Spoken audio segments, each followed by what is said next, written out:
Welcome everyone to another market commentary from StashAway. With me, my whole team of the investment side. We have our CIO, Freddy Lim. Hey Freddy, how are you? Hi everyone, it's been a while. It's good to be back to this show. It's good to see you again. It's been a while as well. And of course, we also have our Deputy CIO, Stephanie. How are you, Stephanie? I'm great. Hope everyone is having a great week. Yes. So far, so good on my side for sure.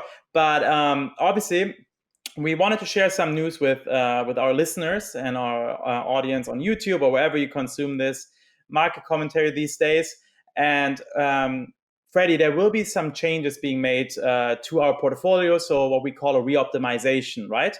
Do you want to walk the listeners through that just high level a little bit more in detail? Well, as you know, every once in a while, due to huge economic changes or even valuation distortions in the markets, our algorithm will make adjustments to the allocations in your portfolio. Regardless of the risk levels you have, each one of you will be impacted in various different ways. But the current re-optimization is designed to enhance and further broaden the inflation protection we bring to your portfolios.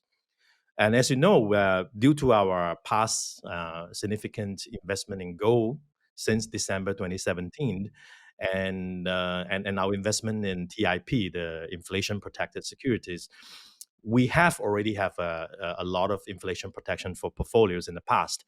But the thing is that the world is becoming a little more mirrored, a little more garden variety of style now. We decided to enhance and broaden the types of inflation you get through investments in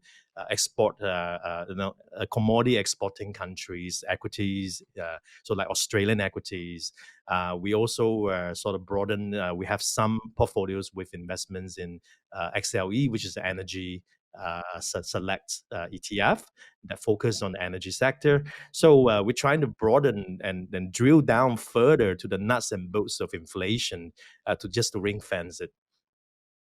No, great. Thank you for that overview, Freddy. And of course, if you ever want to learn more about this, feel free to put additional questions below the video or send us an email to support@stashaway.com, and we'll happily pick those up over the next few weeks. And Freddy and also our support team is more than happy to reach out and answer any of them that you might have.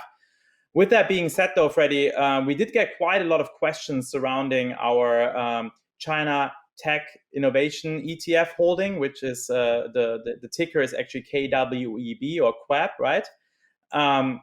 So I wanted to, either from Stephanie or from yourself, get a little bit of a feel of where you stand. So some of the questions are surrounding, obviously it's been not performing as well as, let's say, US equities over the last few months, right?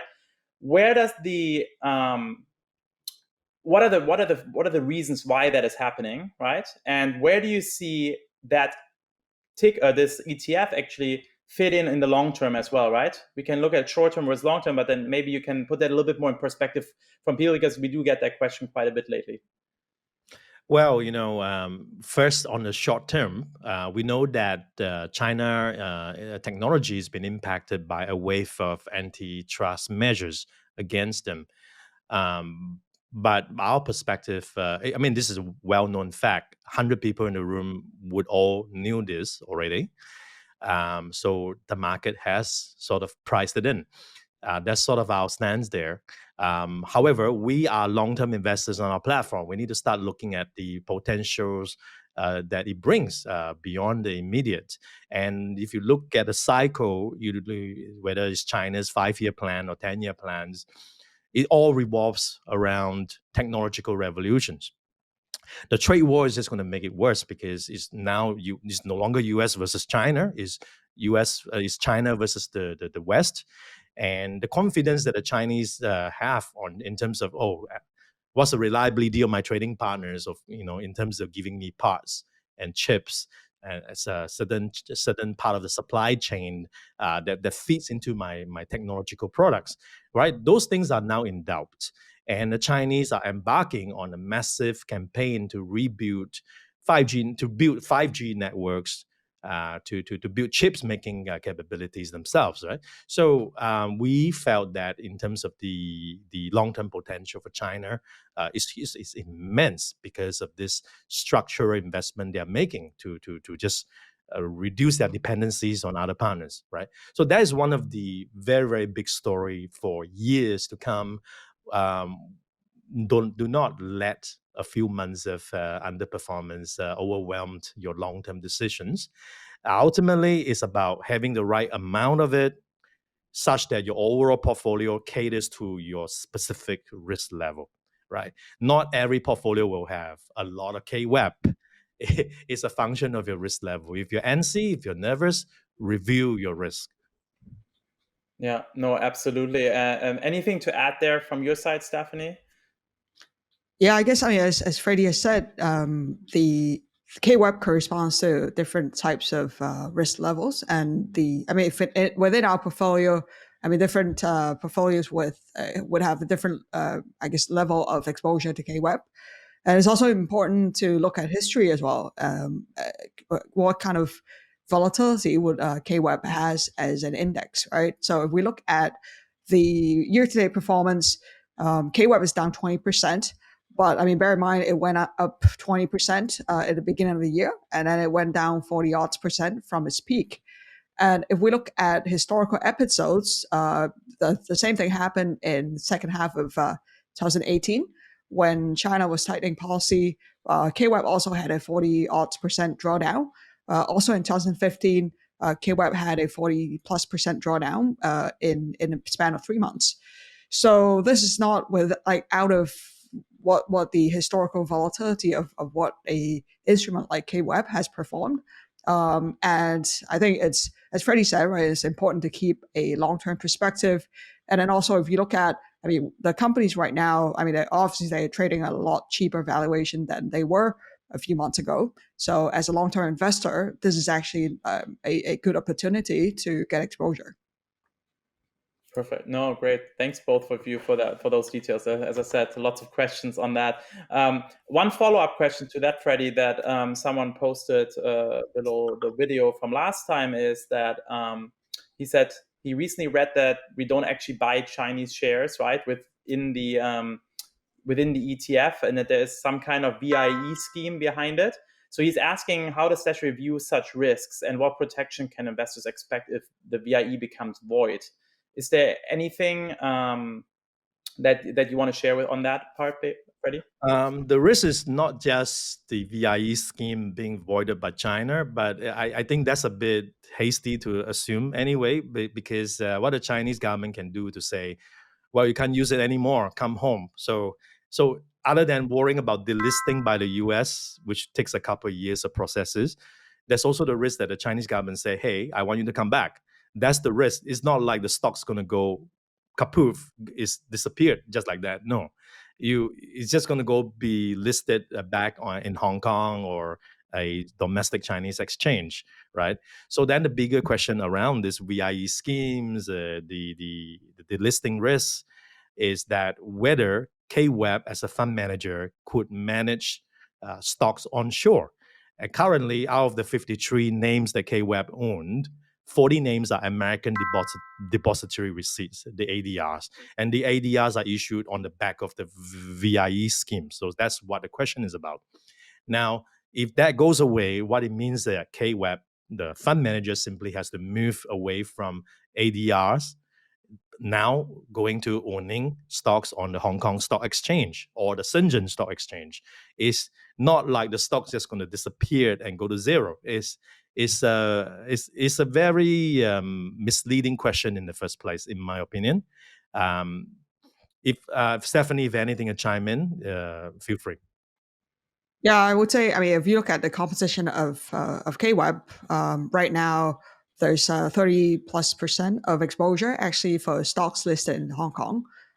And as Freddy said, if there's any changes to regulations, etc., we've seen these, right? A lot of companies are delisted in the States and being relisted in Hong Kong, even Shanghai, and that those can be changes that the ETF makes. Yeah, no, exactly. So thank you for the question, Lee Hyung Chong. And thank you for the answer to the both of you. For everyone else, we have a lot of webinars coming up. So listen closely if you want to attend some of those. We start on the 28th of July, 7 p.m. Singapore, Malaysia, Hong Kong time, and 3 p.m. for the Middle East region. It's going to be an Ask Me Anything on the re-optimization of your portfolios. So what Freddy high-levelly touched today already, he will go with the investment team in a lot more details on the 28th of July. So please join us for this. If you have any questions on that, feel free to ask them during the session. I think this will be super interesting, and it will be tons of people there. So if you want to also submit your question maybe beforehand to our support channel, please do that so we can prioritize them as well. Then we also have on the 27th of July, so one day before, 7 p.m. Singapore, Malaysia, Hong Kong time, 3 p.m. Middle Eastern time. We have a super interesting talk between StashAway and Diane Yeung on coaching, decluttering your money beliefs. And if you want, we also have a podcast recorded with Diane. So if you want to listen to that before and then maybe gets you even more questions going, feel free to listen to that and then attend our webinar as well. On top of this, we have on the 28th of July another event at 6 p.m. that's going to be called Personal Finance Basics. So if you want to learn more about the Personal Finance Basics, you can join that for our Malaysian audience at 6 p.m. On the 4th of August, 6 p.m. in Malaysia, we also have our Investing Basics. So that's kind of the follow-up to the Personal Finance Basics that I just mentioned before. And in Hong Kong, we have on the 30th of July, an event at 1:30 p.m. It's called StashAway Hong Kong Ask Me Anything. That will be in Cantonese. So if you are wanting to listen to this in Cantonese, please feel free to join that session as well. And last but not least, I told you there's many of them today. We also have a event on the 4th of August at 6 p.m. Middle Eastern time. So for that audience, it's called StashAway Money Chat, How to Spend and Save the Smart Way, with a super nice guest. It's Saeed Hejazi. He's the CEO and co-founder of Wally. So please feel free to join that as well. All of those links to sign up will be in the show notes below, on our website, on our Eventbrite pages, on our Insta and social channels. So please feel free to sign up wherever you follow us. That was a lot of webinars. So we hope to see as many of you as possible at all of them. Or even if you just attend one or two, please do. They're always super educational and we always get great feedback on them. With that being said, thank you again so much for joining us again this week. Also, thank you to my guests, Freddy and Stephanie. It was super insightful. I will see everyone later. Have a great week ahead. Subscribe to our YouTube channel to get notified whenever we have new content out for you. Also, don't forget to download the StashAway app. It's available in the Apple App Store as well as the Google Play Store. So you can start on your financial journey right now.